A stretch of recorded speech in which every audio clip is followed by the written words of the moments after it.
भैया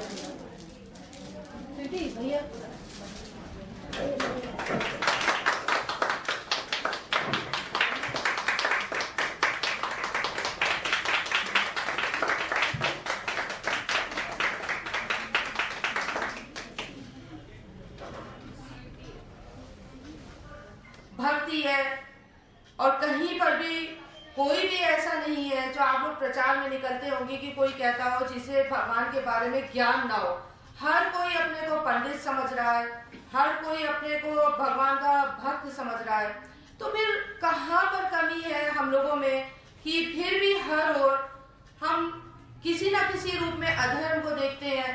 वो चाहे हमारी निगाहों के सामने नहीं आता है। क्यों नहीं आता है? क्योंकि हमें धर्म की परिभाषा सही से मालूम नहीं होती है। जैसे कि अगर हम धर्म बना लेते हैं कि हाँ, अगर हमें धर्म का पालन करना है तो कुछ कर्म कांड को हम पूरा करते हुए आएंगे। भले ही रास्ते में हमारे सामने कोई पशु जिसका एक्सीडेंट हो गया हो, वो मर रहा हो, भले ही हमारे सामने कोई पशु जिस पे अत्याचार हो रहा हो, हम उसे देखते हुए चले आएंगे या हम स्वयं उस पर अत्याचार करते हुए चले आएंगे। अधर्म का कोई विशेष रूप तो नहीं है। अगर आप समझिए, हम कहते हैं कि अधर्म असत्य हर ओर है, तो वो कहाँ पर है? क्या वो प्रकृति में है? क्या वो पेड़ में आपको दिखता है? वो क्या पशुओं में आपको दिखता है? वो क्या सूर्य देवता में दिखता है? कहाँ आपको अधर्म किस रूप में दिखता है? कौन अधर्म को लेकर घूम रहा? हम ही तो लेकर घूम रहे उस अधर्म को। तो हमें अपने अंदर ही तो वो अधर्म समाप्त करना है। ये हमारी समझ में नहीं आता।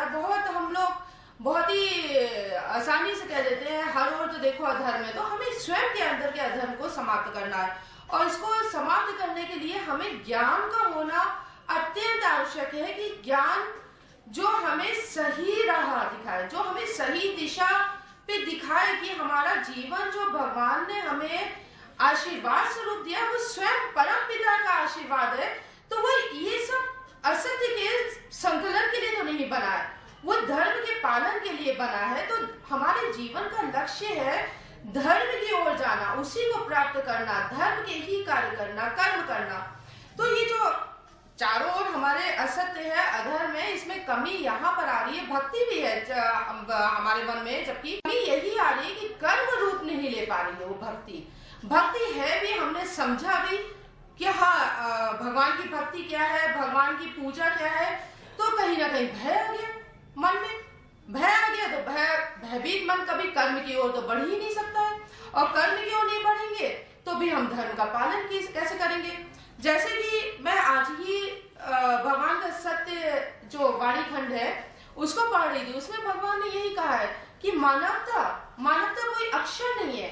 ये जब कर्म का रूप लेता है तब ही पूरे संसार में जन कल्याण होता है।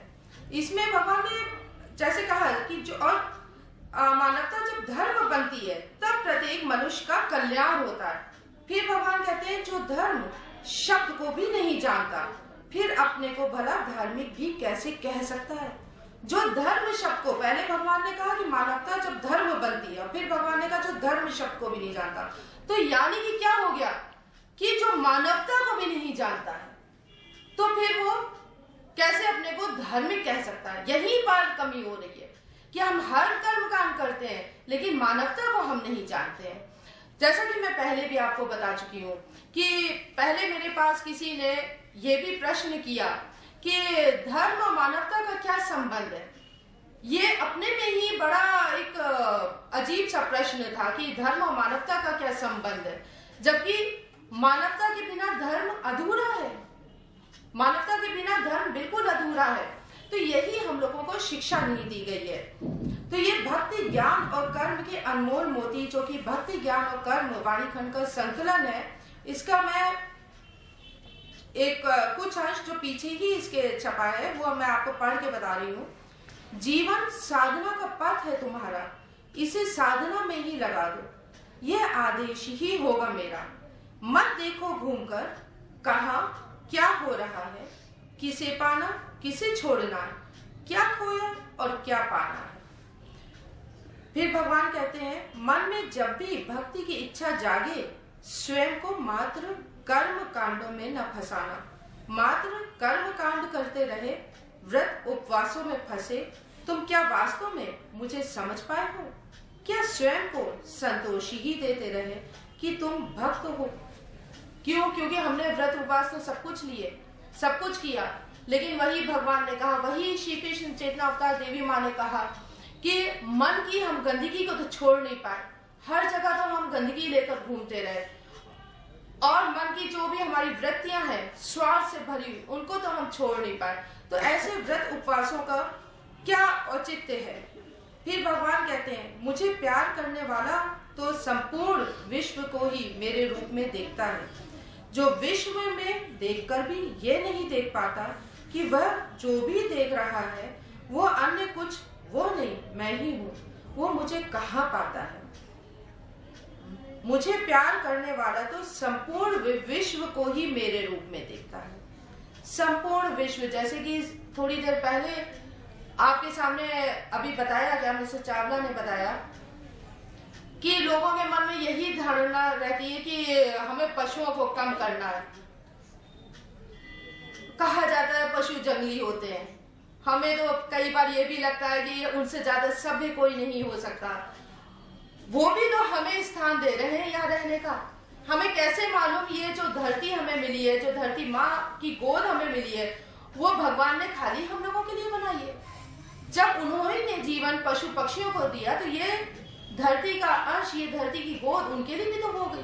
तो हम कहाँ से उसके एक ढंग से अधिकारी हो गए कि हम ये सोचे कि हमें पशु पक्षियों को कम करना है। हमसे ज्यादा सभ्य तो पशु पक्षी है जो कि हमारे संग में वो घूमा करते हैं, और लेकिन हम एक ढंग से कहना चाहिए जो इंसान है वो जंगली बन गया है, आदमखोर वो बन गया है, पशुखोर वो बन गया है, आदमखोर भी बना है। कहते हैं आदमखोर। कितने आपके सामने ऐसे समाचार आया करते कि आदमी आदमी को ही खा रहा है, बच्चों को खा रहा है। अब इससे आगे तो कोई सीमा नहीं रह गई है कि हम अधर्म को बढ़ने दें। ये तो बिल्कुल सत्य है कि अधर्म कभी धर्म का स्थान नहीं ले सकता है, और ये भी सत्य है कि अगर हमने ये चीज हम देखते रहे तो ये भी हमारा सोचना बिल्कुल ही अनुचित होगा कि हम सोचे कि प्रलय होगी, लेकिन भगवान हम तो आपके शरण में हैं, हमारा तो कुछ नहीं होना। हमारा कैसे कुछ नहीं होना? कैसे हम समझ रहे हैं हमारे कर्म नहीं गलत हो रहे हैं? हमारे कर्म गलत हो रहे हैं अगर हम अधर्म को सहते चले जा रहे हैं। यही पर देखिए सत्य मंदिर के कुछ ही आगे, फिर मैं पहले भी बोल चुकी हूँ, सत्य मंदिर के कुछ ही आगे लोगों ने मांस मुर्गा काटने की दुकानें खोल रखी है, अंडा बेचने की दुकानें खोल रखी है। ये उनका राक्षसीपन नहीं तो क्या, ये उनकी आत्मा मर गई नहीं तो क्या, कि वैसे तो हर स्थान खुद अपने आप स्वयं ईश्वर का है। हर जीव में आत्मा रूप में ईश्वर ही है, लेकिन एक संसारिक रूप में कहलाता है कि कुछ तो एक अंदर से कहलाता है, एक अंदर से मॉरलिटी होती है कि मंदिर के कुछ ही आगे ऐसी दुकानें खुली हुई है, वहीं पर लोग सत्य मंदिर के आगे से नहाते हुए वहां जाके मांस मुर्गा सब कुछ खरीदते हैं। ये वो स्वयं के पापों का संचय कर रहे हैं। और मैं इसमें संकल्प लेती हूँ इसी समय सत्य मंदिर में कि ऐसी दुकानों को बंद करवाऊंगी मैं।